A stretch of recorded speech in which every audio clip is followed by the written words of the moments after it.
Again, very proud of our football team. Had a chance to go on the road and win a Sun Belt East conference game against a tough opponent and Coach Elliott and his team, but very proud of our football team. Look at the stats. We were 9 of 16 on third down, no pre-snap penalties, and no turnovers on offense. And on defense, we were 3 of 15, which means we were 80% on defense on third downs with 3 turnovers, multiple sacks, and special teams. We kicked instead of 23 times, won the 1 yard line. So great game for us to be 1-0 in the conference, and we put all of our attention toward Louisiana. They'll play on Tuesday night on ESPN. Sean, as you've had a chance to come back and take a look at game film, you and I talked a little bit right after the game about it felt like the entire first half, the offense was just right on the verge of a breakout, and there was just, one thing, a mistake here, an error there that kind of stalled some drives. Did you see anything different after you had a chance to go back and review film? No, we talked about it right after the game, and it was one person here, one person there that takes all 11. And I go back to the 4th and 2. We drop a pass on 4th and 2 with Thomas, and I'd throw the ball to Thomas on 4th and 2 every single time. That would continue the drive. But I think the first drive we got a pick, and then we got out and score on offense, and we kind of sputtered for a little bit, and then had a chance to score it for the half, which was big, and then came back in the third quarter. And our defense created havoc plays, and we call havoc plays here is tackle for a loss, a sack, or a PBU. And the thing I'm proud of is our offense capitalized on every time they had a havoc play. And we were able to score some points, put the game out of hand, go into the fourth quarter, and seal the win. So we're very happy about that. And looking back at some of the play calls, clearly you guys had seen something about the opportunity for some screen passes to potentially be successful in that game. And again, a few got set up, looked like maybe there was some opportunity there, and then it was a missed block here or there, some things went wrong. Talk a little bit about maybe the level of orchestration it takes, because you got a lot of people that have to get to a certain place at a certain time for those things to come together. They probably look simple, but they're really not. Yeah, Coach Ponce and his offensive staff game planned all week. We saw a certain formation that we thought would be great for a screen pass, and it was there. It was 3rd and 6, 3rd and 7, I believe, and we had to call the screen, and we have 2 linemen go out, and there's one guy to block. We don't block we don't block them. So it was set there. Something we've been looking for all season for a screen. We need to get those some more screens on third down, and it was the right call, poor execution, and we have to make sure we get that corrected because that's going to be a big part of our game going forward. As you think back to the defensive game plan, you guys pretty quickly, like really around the start of the second quarter, kind of turned Georgia State into much more of a passing team than a running team, which is not their identity at all. What was it that you saw that took place that you think pushed Sean Elliott and his staff to almost really kind of abandon the running game and just come out slinging it against you? Well, that's our number one goal on defense, stop the run. And then we have to match the numbers and stay on top to not get the deep ball up.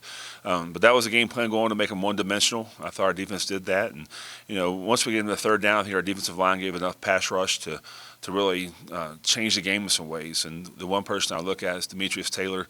His numbers really don't match his production. I think he's 7th in the country with quarterback pressures, so he's getting to the quarterback. And that's what we have to do to be successful. And we have to make sure we make teams one-dimensional. If they can run and pass it, then it'll be a long evening for anyone. So if we can make teams one-dimensional and we know they have to throw the football, then we have a lot better chance to be successful on defense. I know everybody's probably very interested in as much as you can give an injury update at this point. Obviously, some key players that were unable to either participate or finish that game. Yeah, Cam Peoples, it was a game-time decision at running back, and he said it was about 65, 70%, and I want 100% Cam. And then Nate Noel hurt a pinky toe, and he should be fine. And then Daytrick, he's back in practice this week. We were going to put him in the game late, and I didn't think it was worth the risk versus reward with such a big lead there at Georgia State. So all 3 running backs are back, Nate, Cam, and Daytrick. So we'll be at full speed on Tuesday night in Lafayette. Okay, we'll go next to Ethan Joyce, Winston-Salem Journal. Sean, first off, you mentioned the thing here or there that maybe kept a score from happening early against Georgia State. This is the second time you guys have had lead going into halftime and really find it in the second half. Is that a pace that you're comfortable with? Like ideally as a head coach, Are you fine with that being kind of like an adjust and then really coming out in the second half and taking off? Well, I'd like to be ahead by 50 at halftime if I could, but no, it's Georgia State. Their defense, if you look at their front seven, they're one of the best front sevens in our conference, and they were giving us some issues there. But I think a lot of credit goes to our offensive staff and both staffs, to be honest with you, offense and defense, to make halftime adjustments. I think in today's game, and you can practice all week on certain things, and it doesn't work out just how you want it. So you go back in at halftime and get some better ideas and put some things out on paper of what can work and what they're giving you and how to counteract that. And I think our offensive staff did that. I mean, if they're in there to stop the run, then we have to be able to throw the football. And we connected on a few shot plays to Malik Williams and Corey to kind of back their safeties out of there. So I just think it goes back to being able to adjust at halftime. I think both staffs do a great job with that.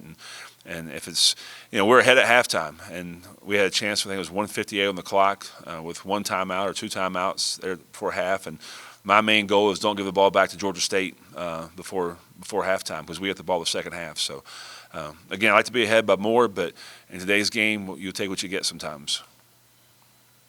With Chase, I know the thing that you always said was, we don't need him to win it, we need him to manage it. It feels like he's really getting comfortable in this offense. What's kind of your view of that now that he's got a conference game under his belt and looking comfortable out there? Well, again, I can't say enough good things about Chase and what he does for our program. We have to protect him better. He got hit too many times during the game. It was just poor technique on the offensive line. But our playbook is wide open now with Chase, and he has a big time arm, and he runs the ball good enough to make you honor the quarterback run game. But he's confident in his throws now. He knows where the receiver's going to be. They have a great working relationship, and they do that a lot in practice, but pre-practice, post-practice, during practice, to make sure they're on the right timing. A lot of our routes are timing routes, and those guys are doing a great job now of connecting when we have to. As far as maybe guiding Chase through the game experience that you guys had last year with Louisiana, you were very much in it. A couple of turnovers and still had a shot to win there or to tie at the end. How do you kind of talk to him about that game and maybe the offense's experience in it? Well, it's another game again versus a very good opponent, and Coach Napier does a great job down there. Their defense is outstanding. All three phases are outstanding on Louisiana's team, and I don't know if you talk about it, but it's still football, and we have to be able to a simple game to throw and catch and tackle and do all the right things you have to be successful. And I don't think last year we were doing that at a high level. I think we are now, and we look forward to getting down there and playing our game on national TV on Tuesday night. Last one for me. I've asked you about Daytrick a couple times now, just about the perseverance he's had in his career, but what's the reaction from teammates like now that he's kind of approaching potentially playing again and clearly seeing some practice time again? What's that been like to see his teammates react to that? It's outstanding. I mean, you look there, all the highs and lows he's had here at Appalachian State, and he had a foot injury, then he had two ACLs, and to watch him work to get back. And Daytrick's a team first guy. I mean, he's all about the team and what can he do to make our team successful. And I mentioned this earlier. There was a chance in the fourth quarter. The doctors came up to me and said, "Hey, he's a go." And the game was out of hand at the time. I didn't take a chance on that. And just to give him one more week to get back into game shape. Daytrick, he's not only working with our offense, he's going out and working with our defense to try to get some game shape. It'll be exciting to see him get in there, and he'll get some playing time. And it's for us to be smart about it. We can't throw him in there and expect him to get 30 or 40 runs. We have to make sure he's on a rep count, kind of we did Caden this past weekend. But those are two good examples of our culture here at Appalachian State, and it's all about the team. And you look at Caden Smith and Daytrick, those guys have battled back through injury. They're way ahead where they should be, but I think that's because of our doctors and Scott, our trainer, and Emily, our physical therapist. Those guys had a plan right when it happened of how we can get those guys back in a timely manner and to make it safe for them. And even though they're ready, even with Caden, I said, you have to tell me you're ready to go. And it's going to be your call. And I'll do the same with Daytrick this week. I want to make sure he feels comfortable with it before we move on. But I expect him to do big things on Tuesday evening. All right, we'll go next to David Rogers, Watauga Democrat. Yeah, Coach, congratulations on the win. What status of Jalen Virgil? Who we didn't see on. Yeah, Jalen Virgil, he had tweaked his hamstring in practice on Tuesday, and he did come out Wednesday and practice. Thursday he ran around a little bit, and Friday he was a go. And then we had a 7.5 hour bus ride down to Atlanta on Friday, and we were caught in a few traffic accidents down there, and he sat on the bus for that long and kind of got tight and stiff. And then we got to game time. He felt good. Then he went back in, and it got tight on him again. And we don't want to put him in a situation where he could damage his hamstring even worse. We're feel good about our receivers now. With we have 6-7 guys we feel can win for us on the outside, and it really wasn't worth taking a chance because we need him for this long haul we have right now. And every game's important now. Non-conference is important, but when you get into conference play, it's about winning championships. So when he's 100% healthy, he'll be back in the game plan. And we had a lot of the game plan in for this week for him. As a head coach, I saw that he wasn't getting as many touches as I thought he should. And we had a few more plays for him this past week for Georgia State. But when he's healthy, he'll be back in there, and we'll try to get the ball to him more. What keeps you up? What's going to keep you up at night most about Louisiana coming up? Everything. Again, they're well coached. I mean, you look at what Coach Napier's done since he's been there. He's turned that program around, and there's no weakness on their team. I mean, it's offense, defense, special teams, and we have a few extra days to prepare for those guys. But we don't have a bye week this year, so this is more of a long week instead of a bye week. We gave our players off today, and we'll come back on Tuesday, Wednesday in practice, and have a very light workout on Wednesday. Try to get our legs back, and then Friday will be a Tuesday for us, and get ready for a Tuesday night game next week. So.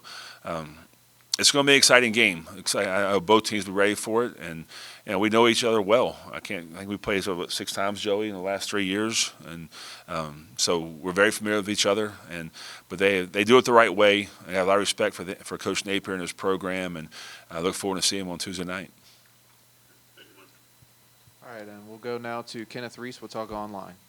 Well, Coach, you just answered my question. I was going to ask you, since this is kind of an odd week, these extended days between games, how will you handle the week? And you've already answered that. So mentally, how do you keep the guys in it all week long up until game time next Tuesday?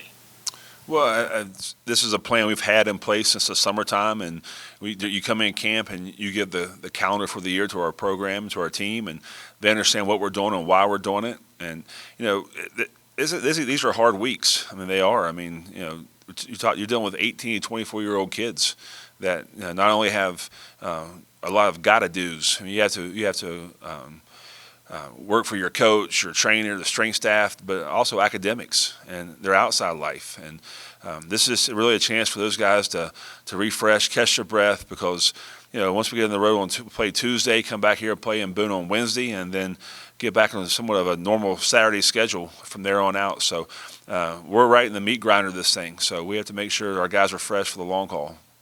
One more quick one. During your playing time at App, do you ever remember having a Tuesday or Wednesday game? No. There was no Tuesday, Wednesday games in the Southern Conference. But, I was in the MAC for 3 years, and in the month of November we played every day except Saturday. So we do have a little bit of experience and knowledge of how to handle things and to make sure the right plan. I think it's good for our team right now to get a little break today and Thursday and really to fine-tune on the finer details of what we have to do. We're going to go back and work on ball security tomorrow. That's something that we work on every day, but really get into it.